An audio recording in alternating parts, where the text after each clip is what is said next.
और ये यहाँ पे आके हु हा हिया करना, यार गुड सिंगर, आपको ये सब नौटंकी करने की जरूरत नहीं है बिडू। क्या आप जानते हैं फिल्म आशिकी 2 का वो गाना तुम ही हो, जिसे सुनने वाला हर कोई अरिजीत सिंह का फैन हो गया। उसे अरिजीत सिंह को इंडिया के एक सिंगिंग कंपटीशन में बुरी तरह से रिजेक्ट कर दिया गया था। जितना मुझे बुरा लग रहा है आज उतना कभी नहीं लगा था। एमी वे बंटाई, जिसे इंडियाज गॉट टैलेंट से करण जौहर ने ये बोलकर रिजेक्ट किया था कि वो किसी भी काम का नहीं, वही एमी वे बंटाई आज अपने रैप गानों की वजह से अमेरिका तक में अपनी छाप छोड़ चुके हैं। और नेहा कक्कड़, जिसे इंडियन आइडल से रिजेक्ट कर दिया गया था, नेहा कक्कड़, तेरी आवाज सुनकर लगता है मैं अपने मुंह पर मारूं थप्पड़ यार। आज उसकी इंडियन आइडल की जज बनकर बैठी है।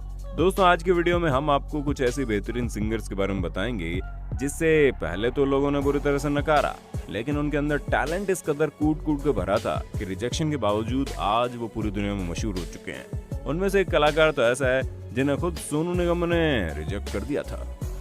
मैं कहूँगा सत्य वचन की घड़ी में मेरी तरफ से ना है। एमी वे बंटाई 16-17 साल का एक लड़का मार्च 2014 में YouTube पर एक गाना रिलीज करता है जिसका टाइटल होता है बंटाई क्या बोलते तुम।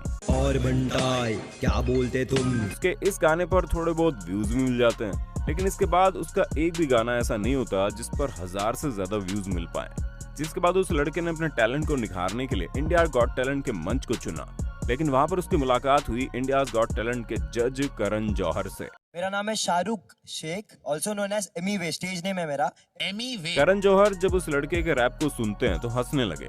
ऑडिशन के बाद उसे रिजेक्ट कर दिया, लेकिन उसे रिजेक्शन के बाद शाहरुख शेख नाम का वो लड़का कभी भी डगमगाया नहीं और भी मजबूती के साथ YouTube पर वीडियो बनाना जारी रखा।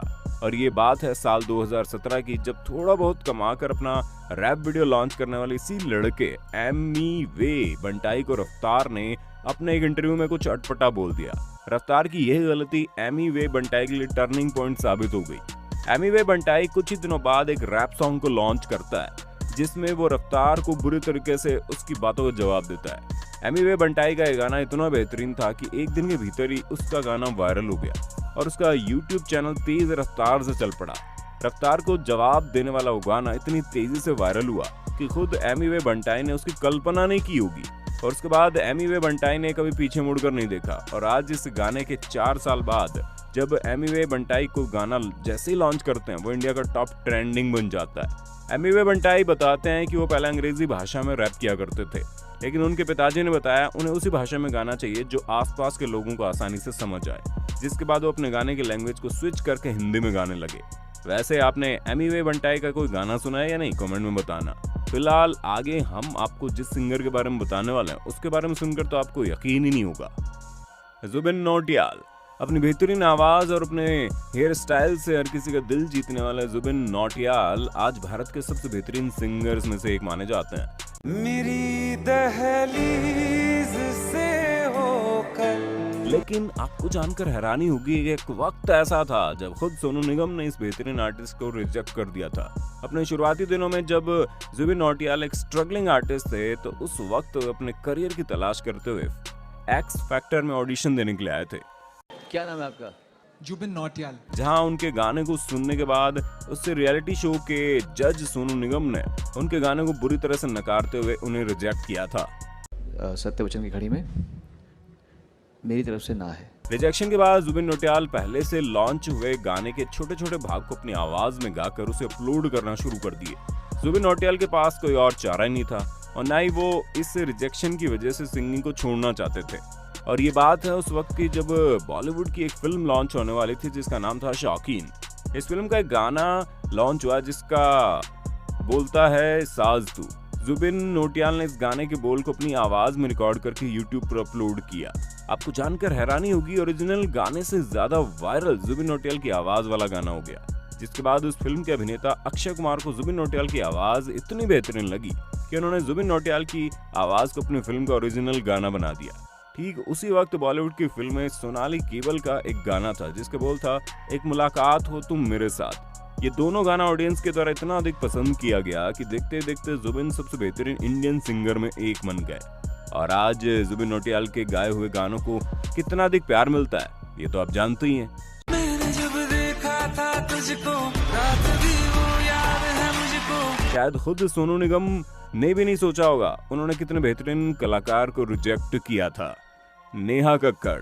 नेहा कक्कड़ एक ऐसा नाम है जिसे आज सिर्फ भारत ही नहीं बल्कि पूरी दुनिया के लोग जानते हैं। लेकिन उस वक्त जब नेहा कक्कड़ एक स्ट्रगल करने वाली लड़की थी, वो इंडियन आइडल के 5वें सीजन में सिंगिंग में अपना करियर तलाशने के लिए ऑडिशन देने आई थी। लेकिन आपको जानकर हैरानी होगी, उस वक्त इंडियन आइडल के जो जज थे उन्हें नेहा कक्कड़ जरा भी पसंद नहीं आई। यार कक्कड़, लगता है मैं अपने मुंह पर मारो थप्पड़ यार। और ऐसा किस्मत का खेल कहिए या कुछ और, आज वही नेहा कक्कड़ इंडियन आइडल की जज बनकर बैठी है। अपने शुरुआती दिनों में नेहा कक्कड़ अपनी बड़ी बहन सोनू कक्कड़ से सिंगिंग सीखकर जगराते में गाना गाया करती थी। और कई सालों बाद ये बात 2012 की है, जब दीपिका पादुकोण और सैफ अली खान जैसे सुपरस्टार की एक फिल्म लॉन्च हुई जिसका नाम था कॉकटेल। उसी फिल्म का गाना था जिसका बॉल है सेकंड हैंड जवानी। ये गाना नेहा कक्कड़ को मिला और ये गाना नेहा कक्कड़ की किस्मत की चाबी साबित हुआ।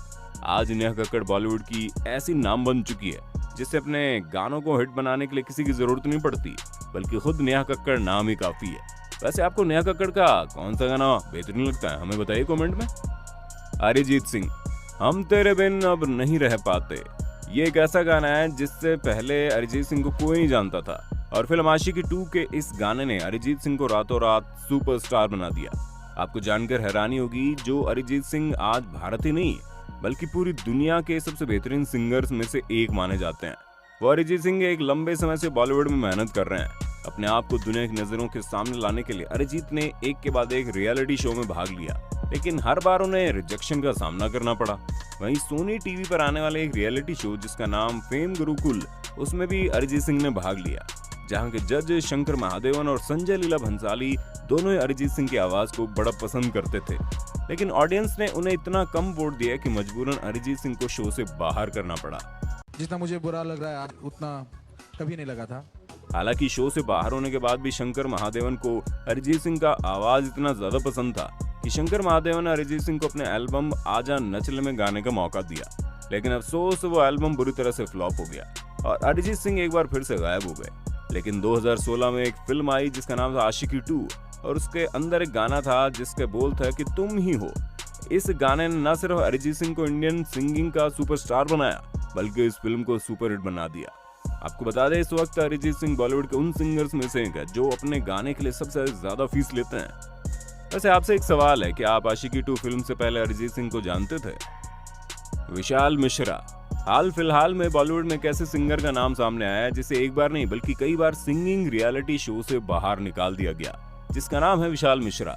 सिंगर और कंपोजर के नाम से जाने जाने वाले विशाल मिश्रा जब अपने स्ट्रगलिंग पीरियड में थे तब वो इंडियन आइडल के 4थे सीजन में ऑडिशन देने आए थे। क्या नाम है तुम्हारा? सर विशाल मिश्रा। लेकिन उन्हें पहले ही राउंड में बाहर निकाल दिया गया, जिसके बाद विशाल मिश्रा थोड़ी और तैयारी करके इंडियन आइडल के 6ठे सीजन में ऑडिशन देने के लिए आते हैं, जहां ऑडिशन के दौरान तो सिलेक्ट हो जाते हैं लेकिन बाद में उन्हें बाहर कर दिया जाता है। जिसके बाद विशाल मिश्रा डीडी नेशनल के रियलिटी शो भारत की शान में ऑडिशन देने के लिए जाते हैं और वहां पर वो उस रियलिटी शो के विजेता बनते हैं। इतना कुछ करने के बाद और बॉलीवुड के कई गानों में म्यूजिक कंपोज करने के बाद भी विशाल मिश्रा को खास फेम नहीं मिला और कई सालों बाद जब बॉलीवुड में एक फिल्म लॉन्च हुई जिसका नाम था कबीर सिंह और इस फिल्म में गाना जिसका बोल था आ कैसे हुआ इतना जरूरी कैसे हुआ, फिल्म कबीर सिंह का यह गाना इतना फेमस हुआ कि देखते देखते विशाल मिश्रा को हर कोई जानने लगा। तो दोस्तों, आपने देखा कभी कभी लोग जिसे नाकारा समझकर रिजेक्ट करते हैं वही लोग बाद में कितने बेहतरीन साबित होते हैं, चाहे बात एक्टिंग की हो, सिंगिंग को, या फिर किसी भी प्रोफेशन की। हर वक्त ऐसा होता रहता है जब काबिल लोगों को नकार दिया जाता है, उन्हें रिजेक्ट कर दिया जाता है, लेकिन कभी न कभी उनकी काबिलियत दुनिया के सामने आ ही जाती है। वैसे इन सभी सिंगर्स में से कौन सा सिंगर आपको सबसे बेहतरीन लगता है, कमेंट में बताइए। वीडियो अच्छी लगी तो चैनल को सब्सक्राइब करके बेल आइकन दबा देना, क्योंकि the earth adventure in Hindi की टीम आपके लिए हर रोज ऐसे इंटरेस्टिंग वीडियोस लाते रहती है।